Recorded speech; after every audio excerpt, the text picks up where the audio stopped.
Vacances ou révision? Alors, tu as acheté un cahier de vacances pour tes enfants, toi aussi?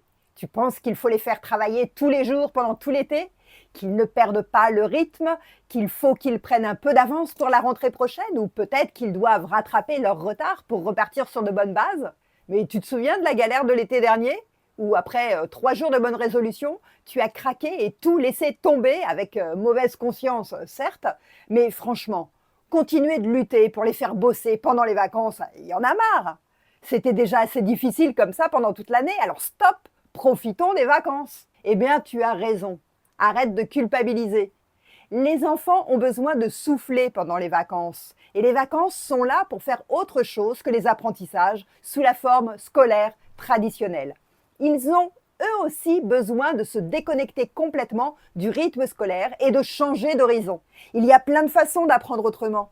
Et l'été est une belle occasion de faire des découvertes et des rencontres. Que ce soit avec une colonie de vacances, un séjour chez les grands-parents, un voyage en famille ou même en restant à la maison, il y a plein d'activités possibles qui peuvent être une source d'enrichissement. Alors, laissons nos enfants profiter des vacances. Ok, pendant un certain temps au moins. Je pense qu'un mois de pause complète, sans penser au scolaire, c'est super important pour relâcher la pression et prendre le temps de se ressourcer. Tout le monde en profitera, parents et enfants. Il faut se foutre la paix. Par contre, reprendre avec l'aide d'un cahier de vacances quelques semaines avant la rentrée, histoire de retrouver une routine, pourquoi pas?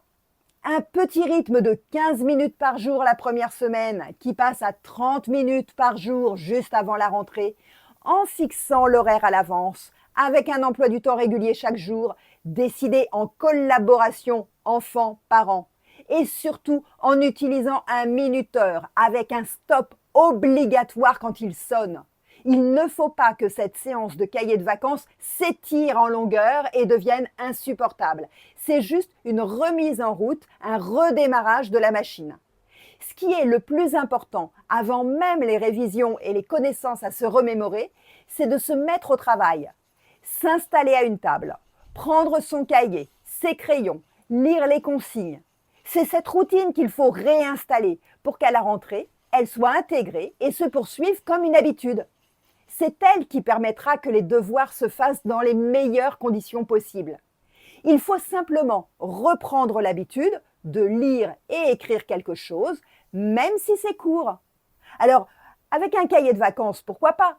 Mais tu peux aussi demander à ton enfant d'écrire chaque jour une ligne pour raconter ses activités du matin et une ligne pour celle de l'après-midi. Ou tu peux lui demander d'écrire 3 trucs qu'il a aimés dans sa journée.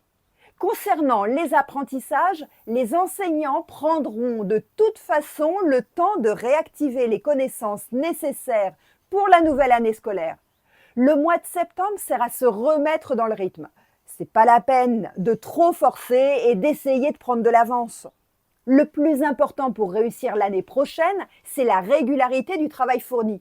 Des petites doses régulières. Avant de penser à la rentrée, avant de mettre la pression sur tout le monde, enfants comme parents, prenez le temps de partager quelques belles activités ensemble.